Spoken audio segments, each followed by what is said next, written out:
Shruti. Maybe she fell down the toilet whilst it was flushing. So Shroy and I were discussing why you say Naya. Shruti Naya. Because it is Naya. That's my name. It's a proper noun. I can pronounce it the way I want to pronounce it. So how do you say hair? What? Hair. Yes. Yeah. How do you spell hair? Hair. How do you say nair? Nair. And your point is? I said it's a proper noun. No, my point is that hair. It went right in. Sure. My point is hair. Yeah. You say is Hair, and you say hair, whereas your surname is Nair, and you say Naya. Oh, I need to go closer. Yes. We've had this conversation before, right? About BUT being but and PUT being put. And I'm not questioning that. Why are you questioning hair and nair? Like JOE is Joe, TOE is toe. I'd prefer this. That's over exactly that. the same. Yeah, but it's toe. That's what your name rhymes with. Which is very sad. Is that all you could come up with? You could have said ho or what else? Ho's still got a personality. Toe, no personality. Do you know any hoes, do you? I do know hoes. They're very nice people. Okay. It's a profession. All right. So I have to tell you this. Yesterday I got a message from my cousin who said that wear a helmet before you go for the show today because of our horrible performance in the game this week. On that note, welcome to Chai Tuesday. And today we are talking about the India versus Afghanistan match. A helmet? Well, helmet. you should wear a helmet. I should wear a helmet to cover my face in shame. Ah, no. What you Yeah. mean is a brown paper bag with two holes cut out of Yeah. it. Not a helmet. I mean, I think in India we use helmets because it's just more easily available and accessible than a brown paper bag. So, but a helmet doesn't cover your face. have you seen the number of bikes? Really? Yeah, it does, right? It doesn't cover your face. It does. You can see my eyes, but you can't Where's really Shroy? see shame. Does a helmet cover your face? No, it just covers the surrounding, right? Exactly. A helmet just covers the top of your But head. it's- you So know how your shame is still there? Like the Formula One helmets, like it covers the entire thing. You just got that little thing there. Formula One helmet. But Yeah. like, people do, I suppose, on motorbikes have those kind of helmets. They do, yes. I stand corrected. You do stand corrected as you always do. I am always right. On that note, for the benefit of the uninitiated, tell us what went down in the match earlier this week. They lost 2-1 Very sad. How? Why? to Afghanistan, who are ranked much lower than them in the world. I think Afghanistan are ranked 150 something in the world, 157 or something. And did you think that India played miserably? I don't think they played miserably. They didn't have control and they never looked comfortable, but I wouldn't say they played miserably. They had spells in the game where they were quite good, but it wasn't put it this way, there's performance and the scoreline. And quite often in football, the two are not a reflection of each other. So are you saying that India perhaps deserved to win? No, they didn't deserve to win. So they played miserably. They didn't play miserably. Against Afghanistan, like you said, a team that is meant to be much worse, and their conditions aren't great. I think what I read was about 4 players don't even have clubs to play for in Afghanistan. That's the kind of team that they were playing against, and they still played miserably. Look, what do you want to talk about? Do you want to talk about the game or the goals? Let's talk about the goals. Right. So first goal goes through Raul Becky's legs. Okay, no issue with that at all. It was deflection. You can't put blame on Raul Becky for that in any way, shape or form. And Raul Becky's been played out of position as well. So I'll defend him. I defended him in the Asian Cup. I'll defend him in this one. When he's playing in his normal position, which is right back, then the book should be thrown at him in that regard. So that's that. Oh, actually, let's dial back a bit. India went ahead. They got a goal. Penalty from Sunil Chetri. Yes. Right. Now, there's one thing to remember, because I'm going to come back to this in a second. But before the penalty from Sunil Chetri, there was also a miss from Sunil Chetri, wasn't there? Well, Where it he came, hit the came off the post. post, yeah. So they didn't score from that, right? Manveer Singh missed the follow-up. Yes. By a mile. Now, the reason I'm telling you about the handball, which is Amiri's, great guy, Amiri, by the way, wonderful fella, his last international. The reason I'm talking about that is because it was a ridiculous, and Amiri even now would admit it if he was sitting here. It was a stupid handball. It wasn't a one of those clip off your elbow type thing, a harsh penalty. It was a put my hand out to stop the ball from reaching Sunil Chetri's head. Yeah. Now, the reason I'm going to come back to that is because the winning goal for Afghanistan was scored from the penalty spot. Mm-hmm. It was a mistake from Gurpreet Singh Sandhu. Okay, came out, clattered into the player, brought him down, penalty. Mm-hmm. No dispute about it. Mm-hmm. So, here's the thing about these. If the scoreline had finished 1-0, I have no doubt that the Afghanistani media would have gone, what the hell was Amiri doing, putting his hand out there, an experienced player, not a kid, all right, and losing the game for us. Mm-hmm. But that's not what happened. Yeah. So let's talk about what actually did happen, right? India lost. There's going to be a lot of India what lost. ifs. India lost. Yeah. So what I'm trying to tell you is the narrative completely changes on the outcome. If India win that game, actually put it this way, if India win the game 3-2, no one is talking about the ball going through Rahul Becky's legs, and no one is talking about Gurpreet's penalty, conceding a penalty. No one, because they've won the game 3-2. Everyone's elated. And that's the problem with football. It's the greatest thing about football, but it's the worst thing about football. It's about context. It's about perspective. Yeah, but we also need to know that the odds were actually against Afghanistan. The odds were in favor of India. So that's why all of these just sound like excuses, don't they? You say it, I'm making excuses. I'm not the coach, by the way. You're making excuses for the team. I'm not. No, I'm not. And I am the Indian. No, I'm... Are you? Hey? I am, but I'm a disappointed Indian today. Is there a bit too much light in here? Have you been on the Fair and Lovely again? It's Fair and Lovely. Fair and Lovely. Yes. Look, I'm not the coach and I'm not one of the players. I'm giving you my unbiased perspective. That's unbiased. What I'm. Yeah. No. Wait a second. Wait. Of course, it's biased. No. Wait. You asked me about the result, right? And I've given you the result, and I've given you what happened with regards to the result. Now, if you ask me about the performance, then that's a different thing. Did they perform to their level, India? No, they didn't. Mm-hmm.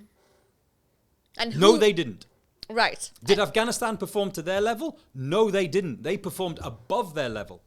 They performed better than their FIFA ranking. Is that true, though? No, they did. Did they really perform that well? I thought Afghanistan performed quite mediocre, too. I mean, it wasn't an amazing, wow, Afghanistan's doing so well. I mean, it was Well, you're talking about a team that's 150 odd in the world. They're not Real Madrid. They're not, but they still didn't perform so well that India had to lose to them that way. I think they were more composed in a high-pressure game. And I think they were more composed in the first leg as well. Mm. And the result, we're not talking about the result from the first leg, are we? 0-0, 0-0. Yeah. It could have gone either way. And maybe, I don't know. I only saw the highlights from the first game. I didn't see the whole game. Maybe Afghanistan might have nicked it and we'll be having a different conversation for the first game. But that's why you've got to put the performance with the result. I'm glad you mentioned composure, though, because that is one thing that, everyone who was watching noticed, that they did seem a little uncomfortable, the Indian team players. Because they're under pressure. I mean, why did they seem more uncomfortable than because Afghanistan? They're under pressure. I mean, Afghanistan was under pressure as well. No, but India are expected to win that. It's a home match against a team that's ranked lower than them in the world. Yeah. That's what pressure is. Now, I guarantee you, if they play against Qatar, which they're going to in the summertime, which is one of the other World Cup qualifying games, there's less... Isn't it Kuwait? They're playing Kuwait as well. They've got 2 games. So right. Kuwait and Qatar. Okay. Qatar away, Kuwait at home. So when they play against Qatar, there'll be less pressure. Why? There's no expectation. Qatar went to a World Cup. Qatar won the Asian Cup last year. Mm-hmm. So there's an expectation for Qatar to win. Mm-hmm. So there's less pressure. But there was an expectation for India to win. And they're at home. So home fans, home support, all the rest of it. What is he saying? If you're at home, you're meant to be more comfortable, aren't you? If you're playing a weaker team, you're meant to feel more confident, aren't you? How does your psychology work? My psychology is quite good, thank you very much. My point is this, the expectation is greater at home. Mm-hmm. Doesn't make it more comfortable, it just is greater at home. So, The issue I have with the Indian team in terms of performance at the moment is they are not scoring enough goals. Yeah. So let me give you this fact. This is a fact, by the way. You can go and Google it, pull it up on your I laptop, will Google whatever. it. I don't trust you enough. Why don't you trust me? No. So here's a fact. India has scored the lowest number of goals in this whole qualification for all of the groups in the AFC, for the teams, not just the top 2 teams in each group, the top 3 teams. They've scored only 2 goals in all of the groups. There's only one other team in the top 3. Remember, 4 teams in each group. So there's only one other team that has scored less than them, and that's Lebanon, who are 3rd in their group, which is Group I. Oh my God. Doesn't that tell you what the problem is? The problem is not Raul Becky. The problem is not Gurpreet Singh giving away a penalty. The problem is you cannot score enough goals. That's the issue that the coach has to address before Q8 and before Qatar. Let's get into the why of it then. Why is India not scoring enough goals? I mean, there was a problem with the attacking 3 in this game as well, right? Sunil Chhetri did not look comfortable. He did not look happy even after the first goal. Actually, there was a whole analysis done of his facial expressions, right? Which was quite interesting for me. So the minute he scored his goal, he was expressionless. And then he was on the bench where he clearly looked under a lot of pressure. The head in the hands. And then finally, the head in the hands. And then it was just like, oh my God, what the fuck has just happened kind of a thing. And you can see that reflecting onto the game, or the game reflecting onto Sunil Chhetri's face, where he was obviously very disappointed. Of course. Yeah. He's the captain. He's the leader. He's the talisman. That's the most important aspect of Sunil Chhetri. He's the talisman. Yeah. And so what is happening? What is it? Is it a series of wrong decisions? Is it a sort of callousness from the players where they just don't seem to care enough anymore? What is going on? No, I wouldn't level that at them. Not caring, I don't think that's the case at all. Pressure is a big thing, and you've heard me rant about this before. There are certain players in that team who cannot play under pressure. They just can't. It's as simple as that. So should they be in the team then? No, they shouldn't. And there's another aspect to it. So why are they on the team if they shouldn't be on the team? Is it Igor Stimac, or are there bigger forces at play for why they are still on the team when they don't deserve to be on the team? Well, anytime the team loses or doesn't perform as expected, there's always this question and always this conversation. People start going, you know what, why is this player not playing? Because that player's shit. Why is this player not playing? Because that player is shit. And this player should be on. And why is he not in the squad, etc., etc., etc.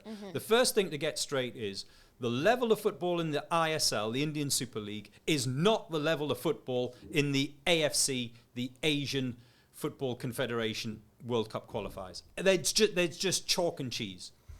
So a player can be brilliant in the Indian Super League, steps into the national team, and all of a sudden can't do anything. Manveer Singh. I've talked about Manveer Singh before. He brings absolutely nothing to the national team, but he's not a bad player. He's not a bad player for Mohun Bagan. In fact, he's a good player for Mohun Bagan. Yeah, he probably hasn't scored as many goals as he would like this season, but he has done them in past seasons. But there's a classic example. Okay, so I don't understand this, right? Because obviously I don't play football, and I don't follow football as religiously as you do. So what is the difference between playing for your club versus the national team? Is it just quality, or? Yeah. With regard, if you're talking about the Indian Super League, yeah, absolutely. There's a difference in quality. There's a difference in intensity. There's a difference in pressure. Yeah.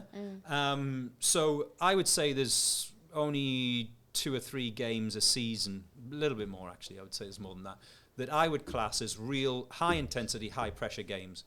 Kerala Blasters, like the Southern Derby, for example, the Calcutta Derby, Mohun Bagan, East Bengal, games that got a real, something really like riding on it. So that's one. When it comes to goal scoring, because that was the original question, about scoring goals, you look down the top 10 scorers in the Indian Super League, there's one that's Indian. One out of the top 10. The rest are foreigners. Ooh. Vikram is the only one that's in that top 10. In fact, I think you might be able to, someone will correct me on this, but I think you might be able to go all the way down to possibly 15th before you find the next Indian scorer. So there's an issue that you've got straight off the bat, and those goal scorers, right, are being put into the Indian team because you can't play 11 defenders in the team. Yeah. You've got to put some offensive players in, and they're just not hitting the heights of their, in particular, foreign counterparts that are in the Indian Super League. Right. So then, who should be on the team? Oh, good. That's another conversation for another day. Because we'd have to go through the entire squad and say, yeah, he should be in, he shouldn't be in. Oh, okay, fine. So the conversation We could be here for, yeah. The conversation for today would be then, why are certain people who don't deserve to be on the team right now? Again, so is it just a range of bad decisions by ego, or again, is it something else? The problem is it's a subjective thing, right? So your opinion's different to my opinion, by the way, on everything. Your opinion's different to my opinion. What you might think, or who you think should be the player that starts, it'll be different to me. I'll say, no, that's not the player that should start. So it's a difference. It's subjective. It's not objective. Yeah. Yeah. So that's your starting point. So especially fans, you get fans of certain clubs who will go like, this player should be not only in the squad, but they should be starting. And then you go down and look at the names of the players and where they play, and they play for their club. Of course, that's bias. But it could be objective, can't it? Oh, that's a fine, by the way. Your phone buzzed. It didn't. It just vibrated. There was no audio. 1 lakh. It's 1 lakh the fine. Did you know that? What is 1 lakh in dirhams? Tell me that, and then I'll give you 1 lakh. I don't know what it's in dirhams. It's £1,000. That's about 5,000 dirhams, isn't it? Am I right or am I right? You're wrong. So what is it then? I'm not telling you. You don't know, do you? I do. Well, okay, so what's 1 lakh in dirhams? So 1 dirham is 22 rupees. So No, I'm saying how much is 1 lakh in dirhams? What's the total amount? I didn't say what 1 rupee is. I said what is 1 lakh in dirhams. Yeah, it's about 4,000 something. I don't know the exact math. Troy, whilst we continue this conversation, whilst we move on, can you find out exactly xe.com or one of those currency converters? Because Struti has made a very outrageous statement here that I don't know, and I bet I'm closer than she is. No, I'm definitely closer than you So are. you're saying 4,000? How much? 4,404.7. Yeah, I was closer. I said 4,000, you said 5,000, 4,400 is closer. I am closer. I don't even deal in rupees, and yet I wasn't far away. Yeah. Anyway, sorry, carry on. Where were we? What was the question? I can't remember. I've lost my train of thought. Yeah, even I have. Yeah, we were talking about the players. Oh, the selection of the players. Who should be playing and who should be playing? Yeah, no, because also the reason I asked this is there's been a lot of conversation about how the team itself seems to lack unity at this point. They don't seem comfortable with each other. They don't see as pally and as a unit, as a lot of the teams internationally do. Which then begs the question of who's making these decisions, why are these decisions being made, and perhaps. We had that conversation about nepotism, about, are there certain wrong decisions being made for the wrong reasons and not just because of subjectivity and objectivity differences? What do you mean? I mean, is there somebody putting pressure on Igor or anyone else in the decision-making board to select a set of players who don't deserve to be there, who the other players don't want to be there? Like who? I can't name names because I really don't know. If I knew, I would. No, but okay then. So, but who are you referring to? Are you referring to people in the AIFF, or are you referring to other players? I'm referring to other players actually at this point, yeah. So you're basically saying what? I mean, yeah, there's a lot out there on social media saying that senior players are picking the team. Yeah. Right. Well, first of all, I just don't believe that. It's a conspiracy theory. It really is. Now, will senior players influence the team? That's a different matter altogether. And I actually put out on social media, I said, what people don't realise, Pep Guardiola had what he called his 3 captains. It was Carlos Puyol, the centre-back. It was Xavi, who actually was the captain. And it was Iniesta, so the 2 midfield players and the centre-back. And Pep Guardiola would sit in a room with them and they would discuss the upcoming opposition, the composure of the team. It happened. When I was at Newcastle United, it happened. Sir Bobby Robson would refer to Alan Shearer, Gary Speed, the late Gary Speed, God bless him, and Shea Given, the goalkeeper. He referred, because they were the senior players. Go and ask Roy Keane. That's not what I'm talking about at all. It's not about referring, or it's not about this collective unanimous decision where there are three sort of captains making the decision. That's not what I'm talking about at all. I'm talking about bullying here. I'm talking if, the senior players, again, social media chatter, of course. I don't have any inside sources, but there is a lot of social media chatter about how the senior players are not just influencing decisions, they're also making the decisions where Igor probably doesn't have as much power as the others do. So it's a power play. It's so like the primary senior players in that team are Gurpreet Singh Sandhu, goalkeeper, Sandesh Jingan, the centre back, and Sunil Chetri, the captain, leader and legend. They're the three main senior players. Okay, so if Gurpreet Singh Sandhu is picking the team, he's not doing a very fucking good job of it, because in last year's summer series, he was dropped for every other game. So if he's picking the team, he's doing an absolute shit job of it. Sandesh Jingan was injured for these two games against Afghanistan. So how is he picking the team? Is he texting the coach? Is that what he's doing? And as regards Sunil Chetri, if Sunil Chetri was picking the team, he's got every right to pick the team because, number one, he's the captain. Number two, he's got the best football brain, in my opinion, in the entire Indian squad and has done for years. Forget about his experience, forget about his legacy and all of those kind of things. Like, I would, if I was the coach, I would want his perspective because the coach, Igor, has been there, is it 5 years or something like that? So he's got to see the players over the last 5 years, bearing in mind during those 5 years we've had the COVID years, right? So he's been limited. Sunil has been with these players week in, week out, either facing them as opposition, in the same dressing room with them if they're inside his own club, for not 5 years, for the last decade and more. So I think if I came in as a foreign coach, I would be picking his brains as well. But it's not about picking his brains, right? What I'm talking about is him sort of bypassing the coach's power, bypassing anybody else's power, and not about Sunil. It's not about Sunil, and really not just saying that Sunil is doing it. But then the chatter is about the senior players. It could be the three of them. It could be more than them. Look, I'll tell you what the problem with this is. Of course, what's your problem?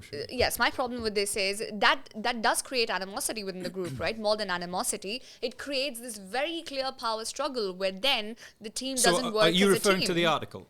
I am referring to the article. The News Nation, I think it was it? Was it News 9? No. News 9, sorry, yeah. So if you're referring to the article, obviously the source is a player who hasn't been starting, right? So immediately, any player of any team, anywhere in the world who's not starting is aggrieved. They're frustrated. They're always angry because they're not starting. How would you feel if you're not getting into the side and you're constantly sitting on the bench? You'd be pissed off as well. Now, what raises that a level is when the player who's the sub and not starting has just witnessed what we witnessed, which is a defeat the other night, on Tuesday night, to Afghanistan, a team ranked lower than them.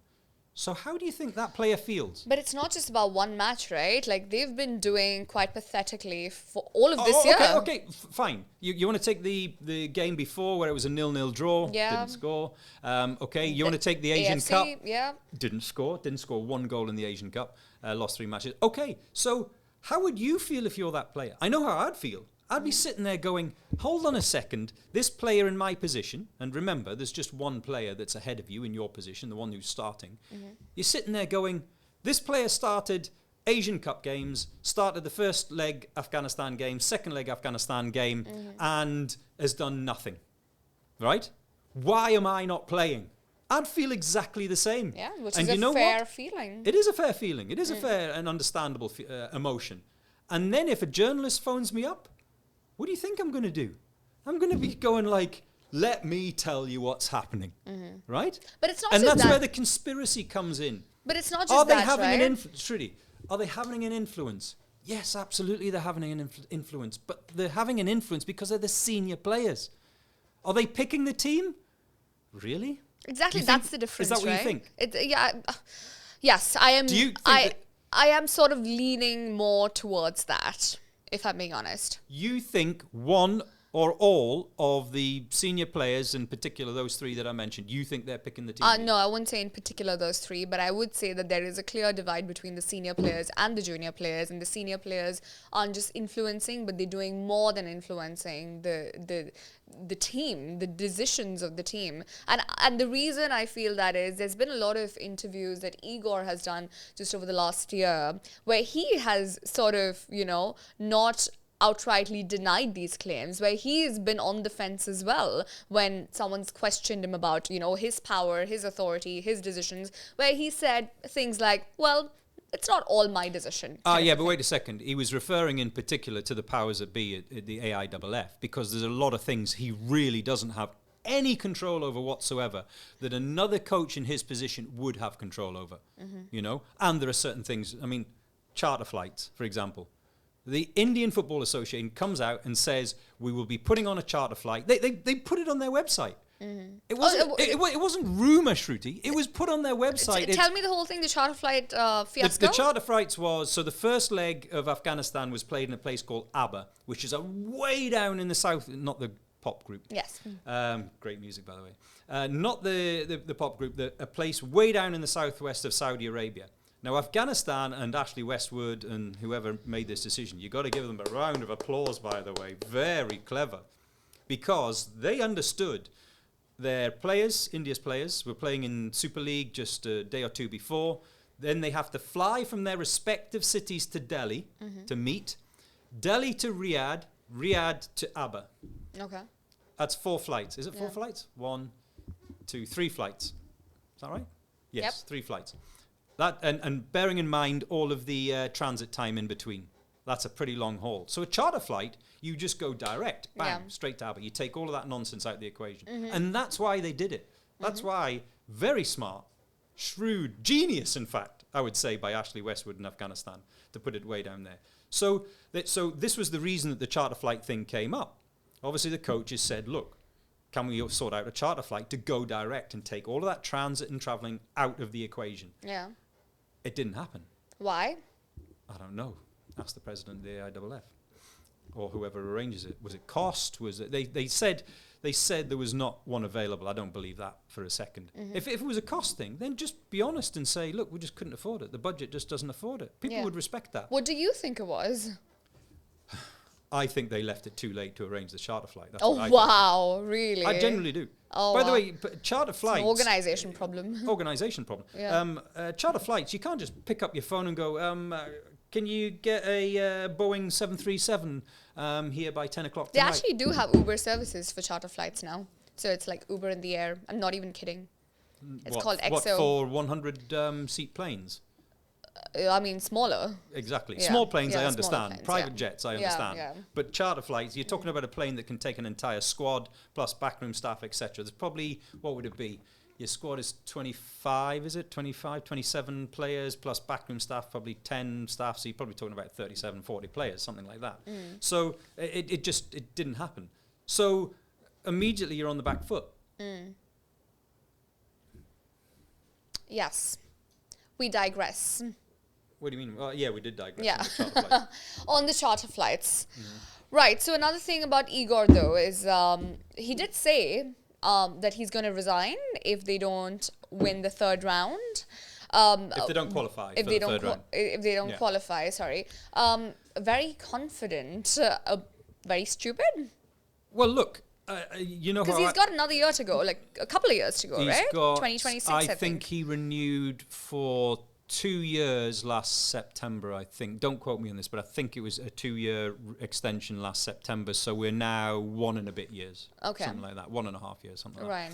So, look, you know how I feel about this. Stats. I've just told you about the problem with India at the moment is scoring goals. There's the facts. You can't argue with those facts. They cannot score goals. Now, on the opposite side, go and look at the group. India's group. Yeah? They're on equal points with Afghanistan. And if they beat Kuwait, that puts them on 7 points and probably a fabulous chance to go through. Why? Because Afghanistan have now got to go and play Qatar. They're not going to get anything out of Qatar. Will they get something out of Kuwait? Who knows? But the facts are, and you look at the stats, Rudy, the facts are, as we sit today, after the Afghanistan home and away legs, as we sit today, India are not out of qualification for the third round. Correct. But what's going to happen in the next... That's the facts. Sure, but what's going to happen in the next game, given how they've played, looking at the data and looking at how they've played so far? They've beaten Kuwait before. They've beaten Afghanistan before as well. They've got they got a draw, was it 2 years ago, against Qatar? Mm-hmm. So... But that's exactly what we're saying. Anything can That's happen. precisely what we're saying. Last year, they did start playing a little better, and this year, it's all gone downhill. That's pretty much what we're trying to say, that this year, something's happened, something's gone wrong, where they've been playing really bad. Well, look, it's a confidence game as well, right? You've got players who are not, what would you say, confident, yeah? We're all great when we're confident. When life's going for us, when the wind's in your back, when you've got a bit of momentum, Trudy, you're the best journalist on this planet, right? Thank you.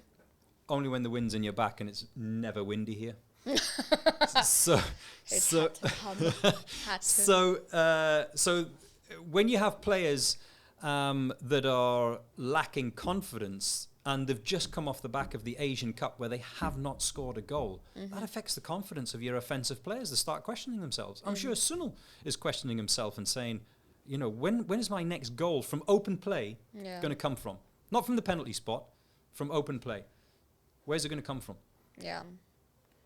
And when things are not going your way, that's when all of the fine moments happen in football that go against you, go for you, luck is with you, luck is against you. How many times have you seen, especially I've been covering Premier League football for years, for decades. Champions League games we've seen as well. But in particular domestic leagues where it's week after week, month after month, right? How many times have you seen teams that are fighting relegation at the bottom of the table get genuine bad luck? A decision that goes against them and you just go like, oh my God, how could you get such bad luck? And they end up getting relegated. When you don't have the momentum, when it's against you, that's what happens. Luck goes against you. Sure. But then, like you keep saying, hard work beats talent when talent doesn't work hard. And the reason I mentioned this is another observation that came at the back of this match was that the Indian team looked tired quite early. That's a legitimate claim. Put it this way, I think what is happening there is the players are arriving at the national team with differing levels of fitness. Yeah, and that is something that they can work on. Not in a national team camp, you can't. Why not? You've got 10 days with them. It's more than that if you're AFC. It's 12 days. You've got 12 days. So you're saying right? I can take you. Fitness is something that's in your hands, isn't it? Like if they want to train, it's not in the national team coach's hand or the national setup's hands or the national team fitness coach's hands. It's not for 12 days. It's in the club's hands. So, like, if I take you today, do you think you'd be super fit if I trained you every day? Do you think you'd be super fit within 12 days? No. Right. So yeah, but if I was a football player and I was training every single day for that game, I mean, we had Gurpreet speak to us the other day and he spoke a lot about how his training was his motivation and he was self-motivated to do everything that he did when he was in Oslo, which is not an environment he's comfortable in. Well, so that just shows grit on the player's part, right? Yeah, as an individual. Yeah, I understand that. He was referring to something different. He was referring to training, but not fitness. A goalkeeper is completely different. A goalkeeper doesn't need the cardio fitness that an outfield player does. That's just, it's just common sense. But coming back to the fitness, what you have at certain clubs high levels of fitness. Their fitness conditioning setup is top. So I think what's happening is players are arriving at the national team camp with differing levels of fitness. And some are gassing out on 60 minutes, some are gassing out on 70 minutes, some are going all the way to 90 minutes plus 5 added on. And I was going to say barely breaking sweat, but you know what I mean? Like, so the coach can't fix, when it comes to fitness, the coach can't do that, not in 12 days. He can do it like he did last summer, he can do it when he has a camp. When he has a period of weeks beforehand. Yes, you can get players up to the same level of fitness with 3 or 4 weeks ahead of your first game. You can do that. Should they then stop playing for ISL? No, they need games. Because, I mean, what is the solution, Joe? I mean, they can't be the way they are right now. You're saying that the club games are probably proving to be a hindrance for them to play for the national team. What is going to make them good enough? Are you talking about fitness? Fitness. I mean, everything, right? Quality, standards, everything. Oh, if it's everything, get out of the country. Get out of the country. If there's any young talent that's worth their salt, they should not be looking at my next step is to break into the Indian Super League. How else do you want me to say it? Yeah. So then... Get out of the country. Mm-hmm. But you think Indian Super League is doing good for Indian football? Indian Super League has done a fabulous job in the matchday experience and broadcast and marketing of Indian football. But not for the players. Not for the players. Mm. And I think this entire discussion boils down to one question, which I'm going to ask now. Stop laughing. I'm trying to create a mood here. Let me say that again. I think this entire discussion boils down to one question. This wasn't as smooth. Take 3. Don't laugh. I think this entire discussion boils down to one question. Thank you for not laughing. Is the Indian team as it is right now good enough? And are they deserving to be playing for the World Cup in 2026? No. All right, on that note, thank you very much, Joe. Thank you, Shirai, for filming us today. And thank you for watching.